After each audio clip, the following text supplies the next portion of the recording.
ओम शांति। 29 अक्टूबर 1987 की अव्यक्त वाणी में अव्यक्त बाप दादा ने बताया है तन मन धन और संबंध की शक्ति। तन मन धन और संबंध की शक्ति। सदा स्वस्थ भव का वरदान देने वाले सर्वशक्तिवान शिव बाबा अपने वत्सों प्रति बोले, आज सर्वशक्तिमान बाप अपने शक्तिशाली बच्चों को देख रहे हैं। हर एक ब्राह्मण आत्मा शक्तिशाली बनी है, लेकिन नंबरवार है। सर्व शक्तियाँ बाप का वर्षा और वरदाता का वरदान है। बाप और वरदाता इन डबल संबंध से हर एक बच्चे को यह श्रेष्ठ प्राप्ति जन्म से ही होती है। जन्म से ही बाप सर्व शक्तियों का अर्थात जन्म सिद्ध अधिकार का अधिकारी बना देता है।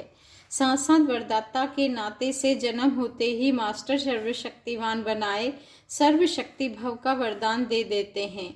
सभी बच्चों को एक द्वारा एक जैसा ही डबल अधिकार मिलता है, लेकिन धारण करने की शक्ति नंबरवार बना देती है। बाप सभी को सदा और सर्व शक्तिशाली बनाते हैं, लेकिन बच्चे यथाशक्ति बन जाते हैं। वैसे लौकिक जीवन में व अलौकिक जीवन में सफलता का आधार शक्तियाँ ही हैं। जितनी शक्तियाँ उतनी सफलता। मुख्य शक्तियाँ हैं तन की, मन की, धन की और संबंध की। चारों ही आवश्यक है। अगर चार में से एक भी शक्ति कम है तो जीवन में सदा व सर्व सफलता नहीं होती। अलौकिक जीवन में भी चारों ही शक्तियाँ आवश्यक है। इस अलौकिक जीवन में आत्मा और प्रकृति दोनों की तंदुरुस्ती आवश्यक है। जब आत्मा स्वस्थ है तो तन का हिसाब किताब व तन का रोग सूली से कांटा बनने के कारण स्वस्थिति के कारण स्वस्थ अनुभव करता है। उनके मुख पर चेहरे पर बीमारी के कष्ट के चिन्ह नहीं रहते। मुख पर कभी बीमारी का वर्णन नहीं होता।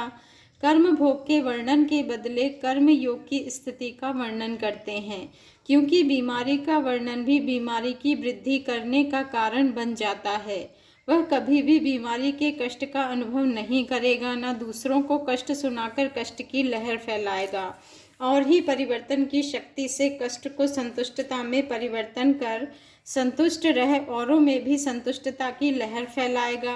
अर्थात मास्टर सर्वशक्तिवान बन शक्तियों के वरदान में से समय प्रमाण सहन शक्ति समाने की शक्ति प्रयोग करेगा और समय पर शक्तियों का वरदान व वर्षा कार्य में लाना, यही उनके लिए वरदान अथवा दुआ दवाई का काम कर देती है। क्योंकि सर्वशक्तिमान बाप द्वारा जो सर्वशक्तियाँ प्राप्त है, वह जैसी परिस्थिति, जैसा समय और जिस विधि से आप कार्य में लगाना चाहो, वैसे ही रूप से यह शक्तियाँ आपकी सहयोगी बन सकती है। इन शक्तियों को वह प्रभु वरदान को जिस रूप में चाहे वह रूप धारण कर सकते हैं। अभी अभी शीतलता के रूप में, अभी अभी जलाने के रूप में। पानी की शीतलता का भी अनुभव करा सकते तो आग के जलाने का भी अनुभव करा सकते। दवाई का भी काम कर सकता और शक्तिशाली बनाने का माजून का भी काम कर सकता। सिर्फ समय पर कार्य में लगाने की अथॉरिटी बनो। यह सर्व शक्तियाँ आप मास्टर सर्वशक्तिमान की सेवाधारी हैं। जब जिसको ऑर्डर करो वह हाजिर हुजूर कह सहयोगी बनेगी। लेकिन सेवा लेने वाले भी इतने चतुर सुजान चाहिए। तो तन की शक्ति आत्मिक शक्ति के आधार पर सदा अनुभव कर सकते हो, अर्थात सदा स्वस्थ रहने का अनुभव कर सकते हो। यह अलौकिक ब्राह्मण जीवन है ही सदा स्वस्थ भव का जीवन, सदा स्वस्थ जीवन। वरदाता से सदा स्वस्थ भव का वरदान मिला हुआ है। बाप दादा देखते हैं कि प्राप्त हुए वरदानों को कई बच्चे समय पर कार्य में लगाकर लाभ नहीं ले सकते हैं। वह यह कहें कि शक्तियों अर्थात सेवाधारियों से अपनी विशालता और विशाल बुद्धि द्वारा सेवा नहीं ले पाते हैं। मास्टर सर्वशक्तिमान यह स्थिति कोई कम नहीं है, यह श्रेष्ठ स्थिति भी है। साथ साथ डायरेक्ट परमात्मा द्वारा परम टाइटल भी है। टाइटल का नशा कितना रखते हैं, टाइटल कितने कार्य सफल कर देता है, तो यह परमात्मा टाइटल है। इसमें कितनी खुशी और शक्ति भरी हुई है। अगर इसी एक टाइटल की स्थिति रूपी सीट पर सेट रहो तो यह सर्व शक्तियाँ सेवा के लिए सदा हाजिर अनुभव होंगी। आपके ऑर्डर की इंतज़ार में होंगी, तो वरदान को व वर्षे को कार्य में लगाओ। अगर मास्टर सर्वशक्तिमान के स्वमान में स्थित नहीं होते तो शक्तियों को ऑर्डर में चलाने के बजाय बार बार बाप को अर्जी डालते रहते कि यह शक्ति दे दो, यह शक्ति दे दो, यह हमारा कार्य करा दो, यह हो जाए, यह हो जाए, तो अर्जी डालने वाले कभी भी सदा राजी नहीं रह सकते। एक बात पूरी होगी दूसरी शुरू हो जाएगी। इसलिए मालिक बन, योग युक्त बन, युक्ति युक्त सेवाधारियों से लो तो सदा स्वस्थ का अनुभव ही कर सकेंगे। सदा स्वस्थ का स्वतः ही अनुभव करेंगे। इसको कहते हैं तन के शक्ति की प्राप्ति।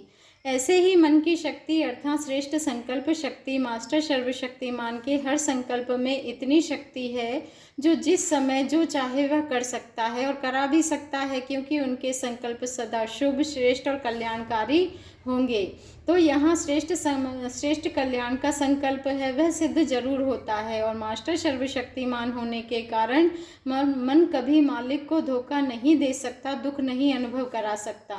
मन एकाग्र अर्थात एक ठिकाने पर स्थित रहता है, भटकता नहीं है। जहाँ चाहो जब चाहो मन को वहाँ स्थित कर सकते हो। मन कभी उदास नहीं हो सकता। यह है मन की शक्ति जो अलौकिक जीवन में वर्षे व वरदान में प्राप्त है। इसी प्रकार तीसरी है धन की शक्ति अर्थात ज्ञान धन की शक्ति। ज्ञान धन स्थूल धन की प्राप्ति स्वतः ही कराता है। जहाँ ज्ञान धन है वहाँ प्रकृति स्वतः ही दासी बन जाती है। यह स्थूल धन प्रकृति के साधन के लिए है। ज्ञान धन से प्रकृति के सर्व साधन स्वतः प्राप्त होते हैं। इसलिए ज्ञान धन सब धन का राजा है। जहाँ राजा है वहाँ सर्व पदार्थ स्वतः ही प्राप्त होते हैं, मेहनत नहीं करनी पड़ती।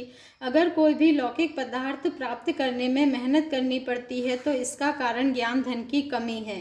वास्तव में ज्ञान धन पद्मा पद्म पति बनाने वाला है, परमात्मा व्यवहार को स्वतः ही सिद्ध करता है।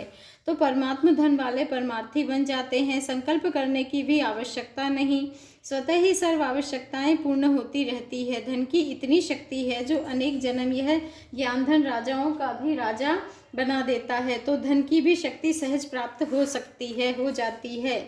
बाबा कहते हैं इसी प्रकार चौथी है संबंध की शक्ति। संबंध की शक्ति के प्राप्ति की शुभ इच्छा इसलिए होती है क्योंकि संबंध में स्नेह और सहयोग की प्राप्ति होती है।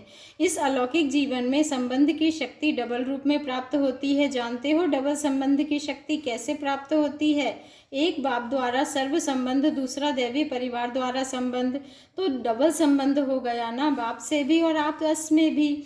तो संबंध द्वारा सदा निस्वार्थ स्नेह और अविनाशी सहयोग सदा ही प्राप्त होता रहता है। तो संबंध की भी शक्ति है ना। वैसे ही बाप बच्चा क्यों चाहता है और बच्चा बाप क्यों चाहता है? सहयोग के लिए, समय पर सहयोग मिले। तो इस अलौकिक जीवन में चारों शक्तियों की प्राप्ति वरदान रूप में वर्षे के रूप में है। जहाँ चारों प्रकार की शक्तियाँ प्राप्त हैं उसकी हर समय की स्थिति कैसी होगी? सदा मास्टर सर्वशक्तिमान इसी स्थिति की सीट पर सदा स्थित हो। इसी को ही दूसरे शब्दों में स्व के राजेवश राजयोगी कहा जाता है। राजाओं के भंडार सदा भरपूर रहते हैं, तो राजयोगी अर्थात सदा शक्तियों के भंडार भरपूर रहते। समझा? इसको कहा जाता है श्रेष्ठ ब्राह्मण अलौकिक जीवन। सदा मालिक बन, सर्व शक्तियों को कार्य में लगाओ। यथाशक्ति के बजाय सदा शक्तिशाली बनो। अर्जी करने वाले नहीं, सदा राजी रहने वाले बनो। अच्छा, मधुबन आने का चांस तो सभी को मिल रहा है ना। इस प्राप्त हुए भाग्य को सदा साथ रखो। भाग्य विधाता को साथ रखना अर्थात भाग्य को साथ रखना है। 3 जोन के आए हैं, अलग अलग स्थान की 3 नदियां आकर इकट्ठी हुई है। इसको त्रिवेणी का संगम कहते हैं। बाप दादा तो वरदाता बन सबको वरदान देते हैं। वरदानों को कार्य में लगाना वह हर एक के ऊपर है। अच्छा, चारों ओर के सर्वर्षे और वरदानों के अधिकारी श्रेष्ठात्माओं को, सर्व मास्टर सर्वशक्तिमान श्रेष्ठात्माओं को, सर्व सदा संतुष्टता की लहर फैलाने वाले संतुष्ट आत्माओं को, सदा परमार्थ द्वारा व्यवहार में सिद्धि प्राप्त करने वाली महान आत्माओं को बाप दादा का स्नेह और शक्ति संपन्न याद प्यार और नमस्ते। और हमारा भी रूहानी बाप दादा को दिल से शक्ति संपन्न याद प्यार, गुड मॉर्निंग और नमस्ते। शुक्रिया बाबा, शुक्रिया।